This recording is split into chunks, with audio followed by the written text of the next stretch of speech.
The next song is directly about Chi Cheng's car accident. This being the first album after the accident, this is the song that is it is Chino talking about his friend having been in that accident and ending up in the coma, and it is called Risk.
There you go.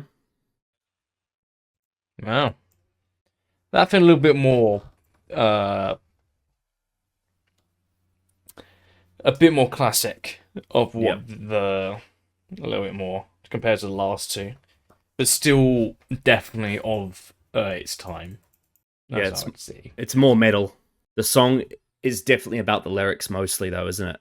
It's all about that desperate thing of I will, you know, I think the chorus says it already. You know, that I'll find a way. I've confused some, but I think I can try. I will save your life. I'll try it for you.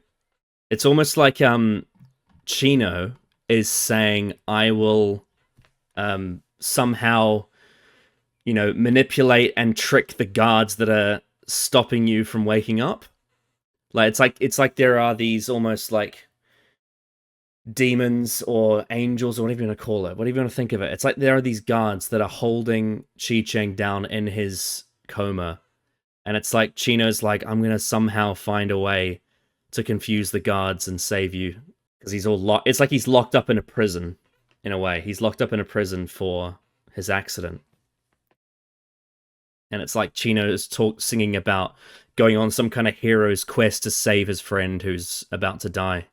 It's an interesting take on it, I think, because I feel like it's like a lot of artists do. It's done in a way where it's not too specific, and you can apply lots of your own meaning onto it.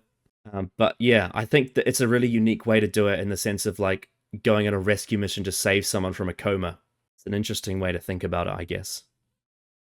But my two favorite things about the instrumental is firstly the sort of the griminess of the guitar, the dee dee dee dee dee dee dee dee, the aggression there, but also in the chorus when he says "I will save your life," and the way that the sound goes boo woo woo woo boo woo woo woo.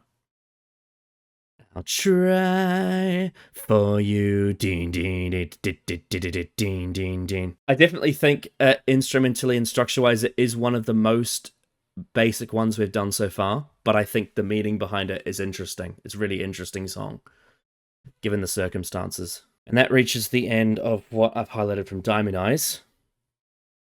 So, yeah, now that you've listened to a bit of self-titled, Saturday Night Rest, and Diamond Eyes, we've gone through 2003, 2006, 2010, and the next album from 2012 is Koi no Yokan, which is one of their most popular albums, and it's one of my favorites. Hence why I'm going to be featuring 7 songs from it. What is sort of your thoughts on Deftones' evolution now? Now that we've gone 10 years after White Pony. Yeah, 10 years obviously is a long time for like a change of like philosophy and sort of like what you're moving along with the times. I don't know what to expect now because 2 years later, so it'd probably still be same sort of vibe, I'd imagine. I'm expecting more of that, but because there's more, so maybe hopefully there'll be a bit more variety. Hopefully, that's what I'm hoping for. How have you what do you think about how they've evolved since White Pony though, in the last 3 albums? I think the change to 2010 is probably the most notable change from the rest of them, and I think it's still decent stuff. I think sort of that White Pony sort of time is probably what I have been preferring, and I would say also stuff like obviously Cherry Waves I think is probably still along with that. So I'd say that is something in terms of the stuff we've listened to so far. That sort of time frame is probably the stuff I've enjoyed the most. Yep. So but I'm expecting going forward it's going to be a lot more like these last 3 songs. Hopefully just with a bit more variety.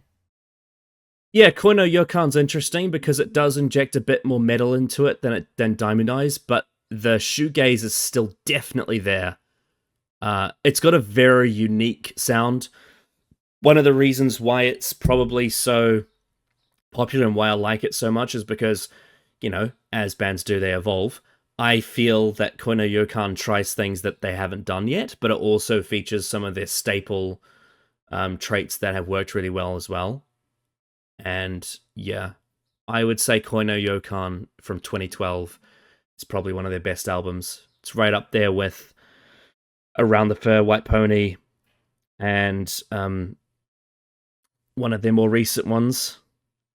I reckon it's real strong stuff.